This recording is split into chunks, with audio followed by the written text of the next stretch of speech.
friends, it is Wednesday. I'm just doing my normal morning watering. I just wanted to just show you guys a quick little video on how we water our potted plants, and then some of the leftover peppers in the vegetable garden. We're going to keep those going, but just wanted to kind of show you guys how we do our watering when it's 100 to 105 degrees forever. It just never ends, guys. The forecast is just relentless, so we're hanging in there. I just wanted to show you a couple of tips, and I just want to bring you in close to kind of show you how we situate our potted plants to keep them alive. So let's get down here a little closer, and I'll give you a view. We have several potted plants here in the yard, in the back. Chili pekins. We've got our citronella plants. But what we've done, guys, and we've learned over the years, is you want to have a tray underneath, okay?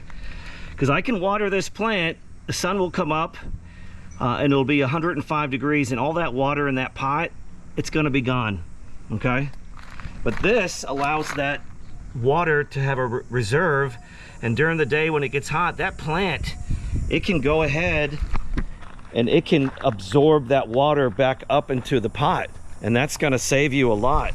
So these plants have been doing really well. I'll water them in the morning, deep soak them. The water goes down into the pot, down the bottom, into the tray. And then as the plant soaks up the water, it will be hydrated during the hot parts of the day. Here's another way here in the hot weather that we keep our plants hydrated. Basically, we have a wine bottle. Miss Rochelle has these little inserts, the clay pot inserts in the ground, and you just fill your bottle, you put it in there, and the soil will take it when it needs it. There's another little device. So you fill this with water right here, this little glass deal, you put it into the soil, and again the soil will take the water when it needs it. You see the water is still in that glass jar. As the soil dries, it will absorb that liquid, and it looks pretty too. You need to go in the house before it gets too hot there, Luna. So we've got our seeds started, guys. Greens, dinosaur kale, broccoli, Napa cabbage, red kale. What I do, guys, is I leave it out here in the morning sun, and here around 11 a.m. I'm going to take it into the mudroom, and I'll show you where I place those seeds. I don't want them to bolt. I do want them to get sun and warm that soil, but once it starts getting hot, I'm bringing them in. So hot, it's relentless. Last year was pretty bad too, but that's okay, guys. Remember, I've told you that this is the resting period here in Central Texas, or the South, especially here in Texas, anywhere from Fort Worth down to the valley. Just the temperatures are just outrageous, especially with that high pressure system. I mean, fortunately, it's not dead center over us, or it would be 106. So today, we're looking at about 104, 105. The forecast for the next 7 days, the same thing. And they're maybe talking a little bit of a cool down to 100 this weekend, but that's not a cool down. Weather predictions are looking that it's not going to really get any rain or anything till maybe the second week of August, which is pretty bad. We're praying that something happens. Look, we don't want anything bad to happen down at the coast. We don't want no hurricanes or nothing like that. But if we can get some kind of tropical mild storm that's not going to damage the coastal cities, but it's going to actually change the weather, then we'll take that. And you know, the farmers down there, down by the coast, Corpus, down in McAllen and Brownsville, they need the rain. You know, that's where a lot of our citrus grows in the valley, our Texas citrus. Oranges, grapefruits, lemons, limes. When I was a corporate chef, I used to travel down there to work, and I would just take a day and just drive all through these farms. Their irrigation systems are pretty amazing. They're kind of like trench irrigation systems, kind of like in Israel. When I was in the Army, I did go to Israel, and these long trench irrigation systems, the water pressure would actually flow uphill for miles. It's pretty amazing. And down in the valley, McAllen, Brownsville, they have the same type of systems, which is pretty amazing. And they pump the water from the Rio Grande But they need the rain really bad too, so hopefully we get something in the tropics that can change this weather pattern. If not, we're just going to keep doing our watering methods, conserving water. I'm not watering grass. We're watering once a week. We'll lay the hose down along the trees. Like here, I'll turn the camera around. This little section over here, this is a pear tree.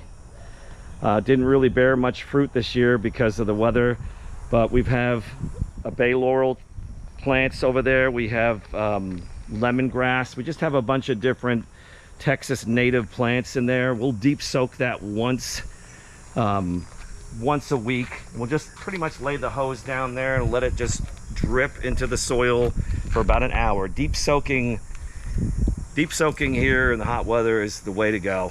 For example, I'm going to be putting the hose underneath the fig tree. I'm going to trickle it really low, and I'm going to leave it there for about 2 hours. I want to get that whole 10-foot area deep soaked, and that'll help the tree for at least a good 7 days. We won't have to water it. So just wanted to show you guys some deep soaking methods, some watering methods. If you have potted plants in the hot south, put a tray underneath it. Let that tray fill up with water as a backup reserve.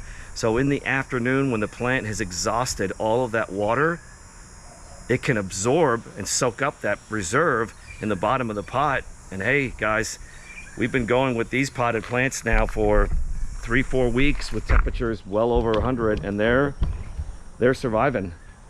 So I'm going to take you into the house and show you where we put our seeds when the weather in the afternoon starts to get hot. You want to eat again, Luna? How many times a day do you want to eat? 10 times a day? So we've got a really nice setup in our mudroom. There's plenty of windows with light. It's a good temperature in here, probably 76, 77. It's not too cold, but it's not too warm. And we have this table right here, this metal table. It's full of a bunch of gourds and projects. You know, we've got poppy seeds. So it's a busy section. It's the junk drawer of the mudroom. But this is where we keep our seeds. In the hot times of the day, guys, it gets plenty of light, and I'll bring you in a little closer so you can kind of see what's going on. Seeds are doing good.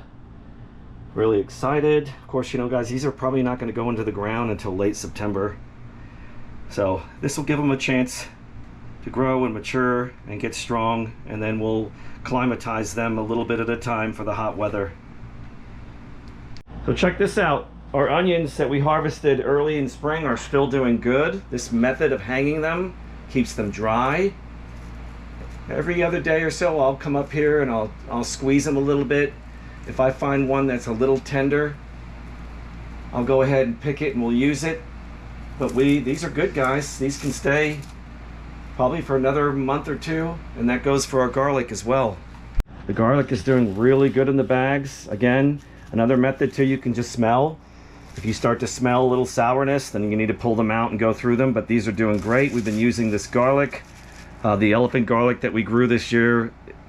It's our go-to garlic. It's huge. They're beautiful. They taste great, and they stay for months. So this is a good method of storing your onions and garlic if you have a mudroom that's temperature controlled.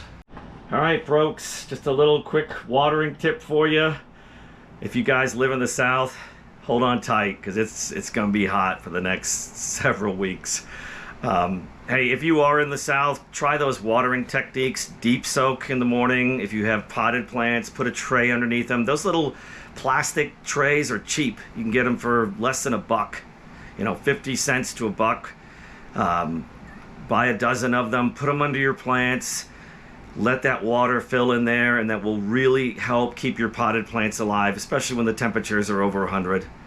Hey guys, we're doing really well. We're staying healthy, hydrated, drinking a lot of water, a lot of Gatorade for sure, especially when we go outside. We really don't go outside too much. A lot of the plants in the front, the goji berries, we're deep soaking in the morning as well, and they're gonna make it. But no, thanks for watching. I've got 2 companies that want us to do product reviews. I will post the pictures of those in our community. It's just so hot right now. I can't really be outside too long building things and doing some things, but hey, coming soon in the weeks to come, we are gonna have 2 really wonderful products to review. 2 companies. It's going to be awesome. Stay tuned. Guys, thanks for watching. We're almost to 6,000 subscribers. I think we're monetized. I don't know. I've got to figure that out. I've been working on that. But I think our plan for monetization is, I think I'd like to donate to a charity that will help us veterans and families of veterans. So we'll talk more about that. I'm excited that we could do something like that. But yeah, keep watching. Put comments down below. If there's something that you want to see us do, maybe in the kitchen, we can figure out a recipe or something like that. Let me know. I'll put the chef cap on and we'll do something. Miss Rochelle's probably going to be doing some baking when the weather gets cooler. But y'all take care. Stay safe in the hot weather, okay? Don't leave pets or kids in the cars. It's very dangerous, guys. It's all on the news every day almost. Somebody leaves somebody or a pet in the car. Be careful, guys. This is no joke. Take care. God bless. We'll see you next time.